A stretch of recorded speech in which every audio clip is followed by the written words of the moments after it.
In this series, lowimpact.org talks with people working to build a mutually owned, democratic, decentralised economy that builds community and doesn't destroy nature. We want to increase collaboration to bring about system change. Find links to the sites mentioned in the videos in the description below. Join the conversation by liking, commenting and subscribing to our channel. So what's the plan? I know there's a range of tools that you're using. You said mutual credit and associated ideas. What are those ideas? What tools are you building and using, and yeah, how do they work? So we started with, well, I'll start with the last bit of that question, and then we can talk about the plan. Mutual credit. So that was what the collaboration started with, and I guess mutual credit services, the clues in the name.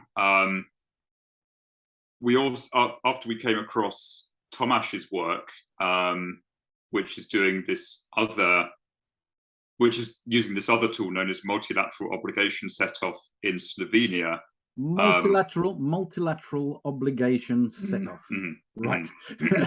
Yeah, and we actually have there's a nice explainer video about what that is all about on the Mutual Credit Services website, which is no more than 2 minutes. I shall drop that video into the blog article. That would be good, and the Mutual Credit Services website page has some longer explanations as well, and in fact the local loop website, which is localloop.network, that's got some information.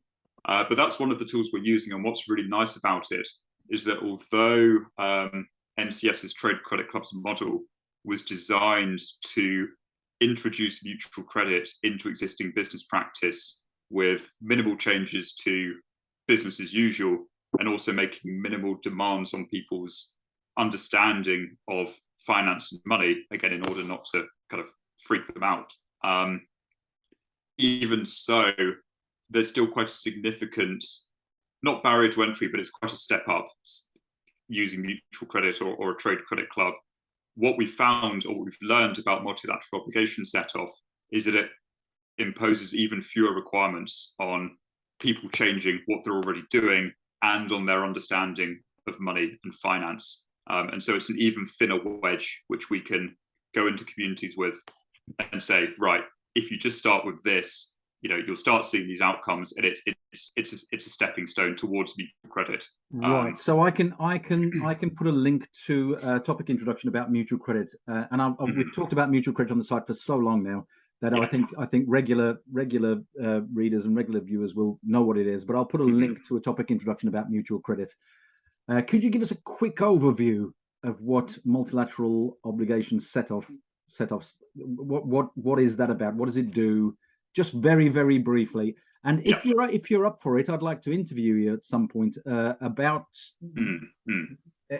multilateral obligation set-off and other tools that you're using in more detail for the low impact site. But right now, just a very quick sort of condensed version of what it is and what it does. Yeah, but just to bookmark the tools conversation as well as mutual credit and multilateral obligation set-off. Of course, we've got Chris Cook's use credit obligations, and then we've got the Credit Commons Protocol. So I can put a link to those things. Back to those. I can put a link to those things. Yeah. But this one is the new one for me. This is multilateral obligation set-off. Give us a quick overview of that.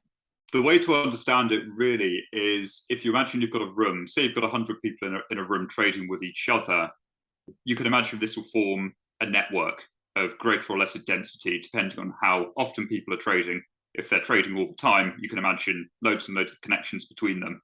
But it's effectively, if you imagine they're only trading with other people in the room, it's kind of a closed system. You've got this really, really dense network full of connections. What you find is that past a certain density, the network structure is such that loops are guaranteed to exist. And a loop, in the simplest term, would be I owe you money and you owe me money. That's a loop with two people. And in that case, it's really, really obvious that we can actually cancel out some part of what we owe each other. Are you talking about existing business networks that trade together in a geographical area? Yes. Yeah. Yes, so within, exactly. So somewhere in Slovenia, for example, they are a developed industrialized economy with a lot of import and export to neighboring countries. And so actually their trading networks are not that dense. There aren't that many of these loops there. But if you look at economies, for example, in Kenya, Will Ruddock's got his Sarafu currency, and they're collecting, because it's digital, they have access to transaction data. If you look at the structure of these economies, they're extraordinarily dense clusters of trading. And of course, that is because their economy is far less developed. A lot of it's based on subsistence, where villages, most of the trade is internal. And for sure, they might, bring in some things from outside, like fuel, but most of their economic activity is internal to the village. And so that's the extreme case. And so different economies have different structures. But what you find is that even in somewhere like Slovenia or the UK, where supply chains are long, even so, in somewhere like Lancaster, for example, it shouldn't be too hard to find some set of businesses which do enough local trade such that there's a dense enough network that these loops exist. And so coming back to this concept of loops, as I said, the simplest loop is I owe you money and you owe me money, and it's really obvious we can cancel some of that out. But so if we owe each other, if I owe you £10 and you owe me £10, we don't have to do anything. We call it quits. If there are three businesses doing the same thing, if I owe you £10, you owe them £10, they owe me £10, we can clear it. We can, exactly, but we can only clear it if we know those loops exist, yes, and we can detect them. And so this is where multilateral set-off comes in. What you have to do is, first of all, you've got to collect this data, because it turns out a lot of these loops, and this is based on data from both Slovenia and Sardinia, where they have the Sardex mutual credit system. Some of these loops, they have 15, 20 participants in them. And so if you're not sharing information about trading, you've got no way of knowing these loops even exist. Yeah. And so the first step is you have to have some mechanism for collecting this data. And actually, that's quite simple. We're building an app for the local loop project, which enables local businesses to say, here are my invoices. This is who I'm trading with locally. And then you have an algorithm which looks at this network. And as I said, once you reach a certain critical density, these loops are effectively guaranteed to exist. You have an algorithm which finds these loops and then clears the maximum amount of debt possible, because it turns out that there are many solutions to this problem and you want to clear as much debt. And so you need an algorithm to do that process. Well, actually, you don't. Well, so this is one of those liquidity saving mechanisms which actually goes back hundreds of years. Tell me just very quickly, what do you mean by liquidity saving mechanism? Sorry, yeah, I'm going into the jargon again. So liquidity saving mechanisms is jargon for the tools for moneyless exchange which are used in the financial sector or the corporate sector. Liquidity saving means you don't need money. You settle obligations without money. Yeah. Exactly. Yeah. Okay.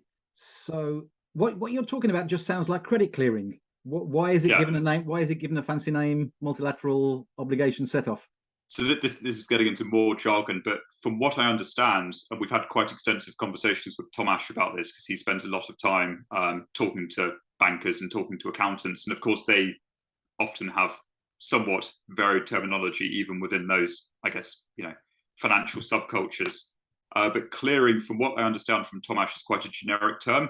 There are many different ways of doing clearing, and some people say that clearing only involves figuring out what your net position is, but not actually settling. Other people say that clearing involves settlement, where you actually make a final payment. So clearing is kind of, everyone has a sense of what it means, and it's a useful term. It's kind of a shorthand, but it's not precise enough. Whereas multilateral obligation set-off is a very particular process where there should be no ambiguity about what you're talking about. Right. And do people bring their accounts back to zero after certain time periods? No. All you're doing is collecting copies of people, not even copies necessarily, but collecting some information from people's existing invoices, and then retroactively finding these loops within the network, and therefore reducing the amount of money they need to pay off. It's not actually introducing any kind of means of payment as such, unlike mutual credit, which is a way of communities creating an internal credit unit to act as a kind of currency. Right. Multilateral obligation setup doesn't involve that, but it's a really good stepping stone. So there's no real the relationships required. It's just, it could be a massive network of businesses, and the algorithm does the work. Yeah, and this is why it's such a nice place to start, because with anything like mutual credit, it requires quite a high degree of trust. Yeah. And obviously that means that's a barrier to entry. It also means that the groups have to remain, or have to at least initially be pretty, and really remain pretty small. Whereas, as you say, with multilateral set-off, because nobody's actually extending each other any credit, you don't really require very much trust. All participants need to be willing to do is share a limited amount of data about their existing trading activity with a service provider who, of course, they have to trust, who then runs this algorithm. And so this has been done in Slovenia at the national scale with, tens, hundreds of thousands of participants. Hundreds of thousands of participants. Yeah. I mean, it's again, because it's you don't need high levels of trust. Yeah. And so it's a really nice way. And then you can say, of course, okay, well, we started with this because it's simple, it's easy, and nobody really has to take very much risk. But now you've got used to the idea of what we refer to as collaborative finance relations, sharing some small amount of information about your trading activity for mutual benefit.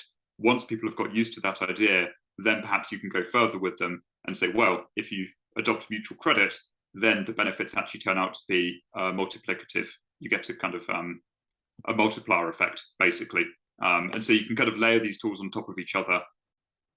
When you say adopt mutual credit, do you mean not bringing your account back to zero, just having limits and just letting it roll on? So this is the some of the design work which was done really early in the mutual credit services collaboration, I think just after I joined, and that was trying to find a way to present mutual credit exactly in that way, not as this idea of we're going to create our own currency, which sounds quite frightening to most people, but just this idea that if we keep a shared ledger, which is another form of clearing, if we keep a shared ledger, then at the end of each period, say every month, if you add up all of your buying and selling, then you have a single net position. So you only have to make one payment, which is going to be smaller than the total volume of your trade. And that's nice. That has a very similar effect to multilateral obligation set-off. You've effectively cancelled some of your buying against some of your selling, and therefore it's also a type of clearing. But you can then go a step further and say, we don't have to bring our balances back to zero. We can actually allow them to roll over within mutually agreed limits. And at that point, you've effectively created an internal currency, but almost by stealth. But without having to explain it. Without having to say those terrifying words. By stealth, almost. By stealth, exactly. And that's what's really nice about the Trade Credit Club's model, is it can be implemented step by step. There are obvious benefits at each step. Each step requires a bit more trust and a bit more collaboration, but at no point are you saying to people, you're going to start creating your own money now. So, the really striking benefit, it just basically saves small businesses money. Yeah. And it also has interesting effects on late payment as well, which is more of a kind of systemic outcome. And this is something which Tomasz talks about a lot. He says that although easing cash flow issues is certainly one of the immediate benefits of multilateral set-off, in the longer term, what's really, really important is, first of all, the effects on late payment, because one of the effects of finding these loops in the trading network is that you resolve bottlenecks. It's a bit like unblocking a drain. You often have situations where a business can't pay because it hasn't been paid yet itself. So it's a kind of, you have these then known as gridlock situations. What the multilateral set-off algorithm does is it actually resolves many of these gridlocks. And so we know that late payment is a key cause of small business failure, and therefore this tool can significantly reduce the prevalence of late payment within an economy. Right. And what Tomasz says is even more important over the longer term is that actually this translates into better relations with suppliers. And he says that it's really that kind of social outcome, which is the single biggest long-term benefit of having this mechanism. Right. In terms of finding new trading partners? And that could be one benefit. We're building a directory into the Local Loop app to enable people to find new local trading partners. But more just in terms of, if you're paying late less often, your supplier is going to like you more and is more likely to offer you more favourable terms. So it's just improved relationships with your existing trading partners. Right. Okay. So I'm aware that some people might be a bit bewildered by the terminology and the new ideas. But I will get more details later from you for the low impact site to lay out these ideas in a very Sure. sort of easily understandable way. And also I'll put loads of links for people to find out more themselves. So we've talked about mutual credit, we've talked about multilateral obligations set off. Any more tools in the toolbox? Yep. There's Chris Cook's use credit obligations, which Yes, I think I can you've put a talked link about to that before. one. We've got that one on the low impact site already. But that's then of course there's Matthew Slater's Credit Commons Protocol. Yep. So those are at the moment, those are the 4 main economic tools which we're working with. Right. What we also do though is to actually build these platforms I've been talking about, which ordinary people can engage with and bring these tools to life. Me and Dill work. We use a kind of co-design process. I don't know if you've come across that term before, but we work with partners on the ground is basically what that means. Yep. And we make sure we're not designing anything in a vacuum. Right. We're not turning up armed to the teeth with tech and saying, right, if you'll do this, it'll be great. It doesn't matter that you don't understand what it is. It's for your own good. We don't do that. We so show you find out what people need for what people's situation is first before exactly. you start suggesting things.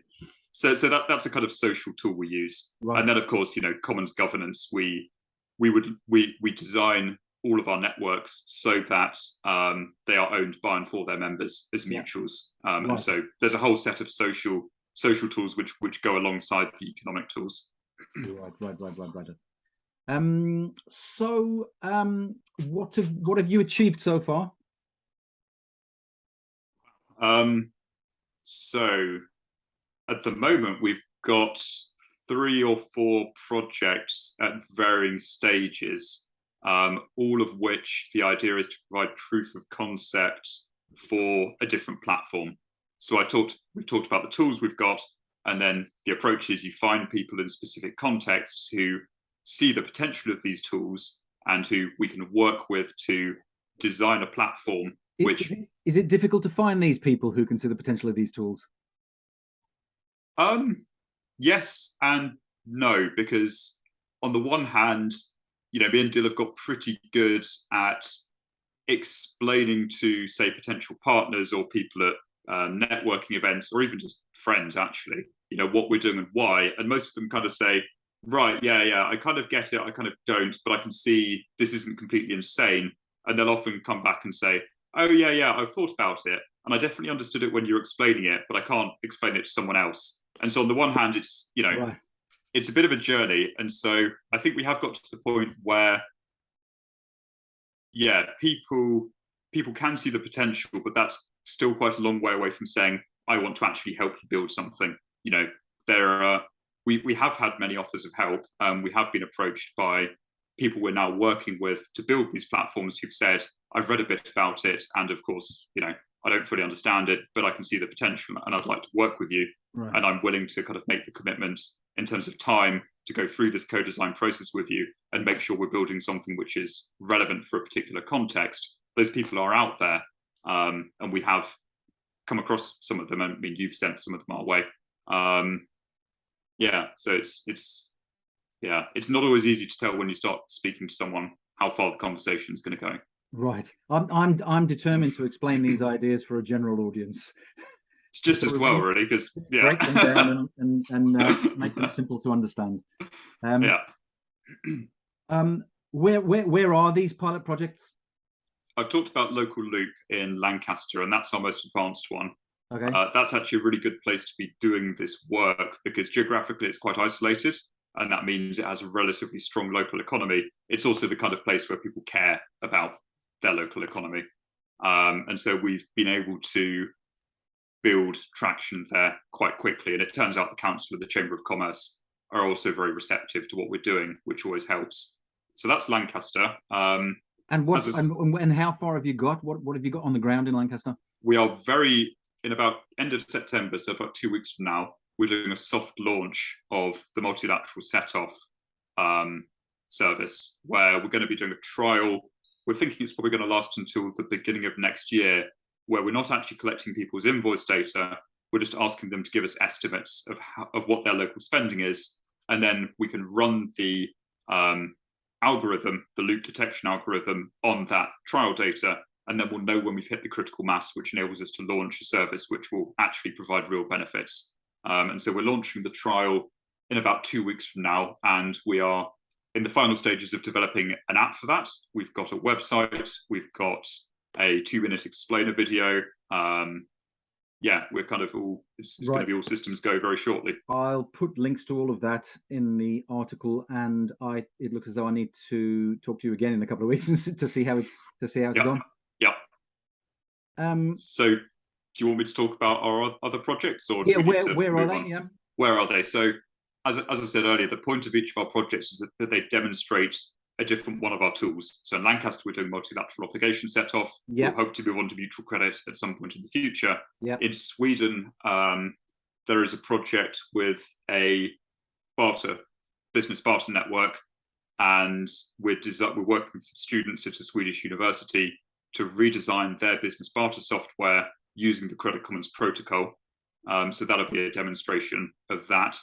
In India, we are working on what's effectively a kind of high street voucher system, which makes use of Chris Cook's use credit obligations, or a kind of hybrid version of them, which effectively enables consumers to invest in their local high street by giving cash up front to local retailers. In return, they get a discount voucher, which is good within the whole network. And so the retailers get cash up front, and the consumers get a discount on their local high street spending.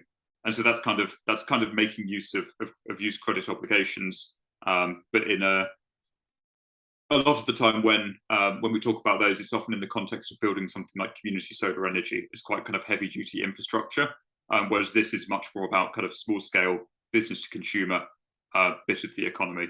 And so in Lancaster and Sweden, we've got B2B projects. In India, we're looking at doing a B2C project. B2B and B2C, you mean business to business, and business to consumer. Yeah, exactly. Yeah. So the point is that we are figuring out how to build systems which are based on use credit obligations, mutual credit, the Credit Commons protocol, all of these tools we've got, but which work in different sectors of the economy and in different cultural contexts. And of course, the idea is that they're all ultimately interoperable. And so eventually we would be able to adapt the work we're doing in India for business to consumer, and then also deploy it in Lancaster. And you can start to imagine more and more of the economy making use of these tools we've got. Right. And any other projects that you haven't mentioned so far?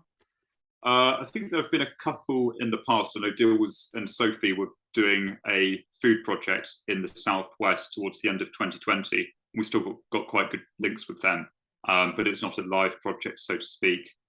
Dill's doing a whole load of interesting stuff on Brixton Mint, which is looking at community-based implementations of mutual credit in London. And then we've got a number of potential projects in the pipeline.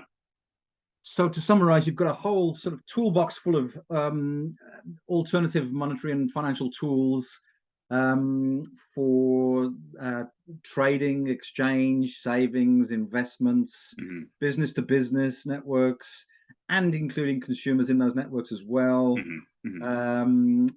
And although it may be a bit of a stretch to try and explain in detail how all those tools work in an interview like this, I'm determined to sort of get that information from you and from Dill and from Chris Cook and from Matthew, and to explain them very clearly and put them on the Low Impact website, and then collect them all together and show that there's a package of new ideas that are emerging, which could radically change the economy if they start to take off. What kind of a potential do you think there is really ultimately?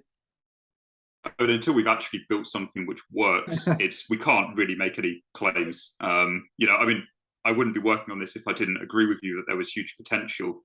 I am really, really interested in actually doing academic studies on all of what are basically hypotheses we have for the emergent outcomes of having these networks. What kind of economy would emerge if a large number of people started adopting these tools? It's an open question, and we've got very good ideas, which are of course guiding our design work. We have a strong sense of the outcomes we'd like to see, and whenever we're building something and implementing it, those are the things we're bearing in mind. Is it going to serve those outcomes? What are the unintended consequences? How could this backfire? We've always got our eyes towards, the things like community wealth building, the circular economy. Yeah. And we have good reason to believe these tools will serve those outcomes. But I would love to see solid evidence of that. And I'm actually really looking forward to when we have some real data from projects like Lancaster, which we can analyze and say, actually, we really do see these effects. Yeah. How is your work funded? At the moment, we're going off our own resources, but me and Dill have, particularly in the last couple of weeks, started to think very seriously as a result of being repeatedly prodded by people who are not so kind of in the thick of things about how we're going to actually find the money we need to, scale up. And how will these projects be funded in the long term? With sort of transaction fees and membership fees? Yeah, something like that. So what we aim is for all of the projects we build to become self-sufficient in a relatively short period of time. And what I mean by that is that each network should have something we're calling a service member who is contracted to provide services to the support services to the network, and they should be able to make a living doing so. So I've done some basic modeling of the local loop network in Lancaster, and according to fairly conservative projections about the numbers of members we're expecting to see based on how many businesses there are in Lancaster, and some estimates of what we could reasonably charge for this service, combined with how much it's going to cost us to run it, we reckon that probably after just over a year, the network should become self-sufficient in terms of revenue generated to be able to pay for itself, basically. Right. And so we always want these networks not to be flashes in the pan, which rely on constant external funding in order to be viable. They have to be able to at least cover their own costs, and ideally provide somebody who is embedded in that community with enough of an income that they can really make building and serving that network a priority and to make a decent living doing so. In the longer term, NCS's business model is that we instantiate a large number of these networks, and then we use the Credit Commons protocol to federate them together, and then we might charge very small transaction fees on transactions which have to go a large distance across the network, and that would pay for our research and development and our continuing support. But of course, we can't build that federated structure until we've built a large number of instances at the small local community scales, proved it works, raised resources to build these larger structures, and of course, shown that they do actually do what we intend them to do, and that it's worth, thinking about these longer term, larger economic structures. So no grand claims until you've got some hard evidence that they really work. Absolutely not. No. And are you looking for more people and organisations to start more projects? Always, yeah. And what kinds of people and organisations? We really need people who are deeply interested in the work we're doing, but are also very practical. The kinds of people who we've found we can really work effectively with are people who pay attention to and understand their local economic context, deeply embedded in their communities, know how to get things done on the ground, know what people actually want and what would resonate with the people in their communities, but are also interested in actually, getting on and doing stuff. Because although a lot of the work is technical and is trying to understand the economics of this, ultimately, most of the work is social.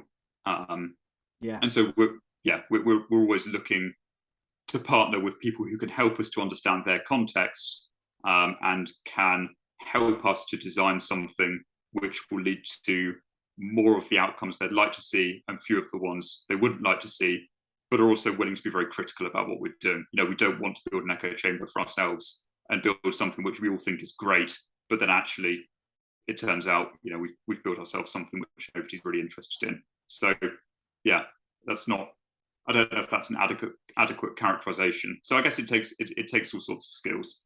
We're really interested in working with people with coding skills, because neither Dill nor myself are coders, and that's at the moment at least is our main bottleneck in terms of making progress on projects. You have been working with coders though, haven't you? We have, yeah, but we don't have the resources to pay anyone to work for us full time, sadly. Right. So you're looking for volunteers as well? Yeah, I mean, I like to think we would be able to find a use for most skills one way or another. You know, the projects we work on, the people we are working on them with, they're come from all sorts of backgrounds, have all sorts of experience. And again, as long as they're interested in what we're doing, they can see the potential for it, but they're also willing to go through this process of really rigorously making sure that we're designing something which serves a real need and that stacks up, and is also willing to have those conversations about how do you communicate this? You know, what is the right way? Where do we start with actually finding people who are going to use it? People who are capable and interested in having all of those conversations are always very welcome. For the right people, I think this will be a fantastic project to get involved with. But I think coming back to MCS's business model, what we're trying to become is a social franchise, you know, and kind of franchises, I guess, you know, people who have that kind of, you know, they want to run their own business, they want to be, you know, a bit entrepreneurial, but they don't necessarily want to take all of the risk which comes from, you know, coming up completely from scratch with a new business strategy, and all of those things. They can start a franchise of a model which has been proven to work, and they still get to run their own business, they still get to make decisions, you know, they still get to, you know, have a lot of autonomy, but they're doing so on the basis of what's a more or less proven model. And so really, once we've validated our propositions in places like Lancaster, fairly quickly, we're going to want to be rolling these kinds of systems out across the UK, but also internationally. And the model which seems to make sense is some kind of a franchise, whereby we provide a lot of the tools, a lot of the expertise, and we train people to the point where they can go off and start these systems in their own communities, but plug into a wider existing network on the basis of the Credit Commons protocol. What do you think will be your biggest barriers, and how do you think you might deal with them?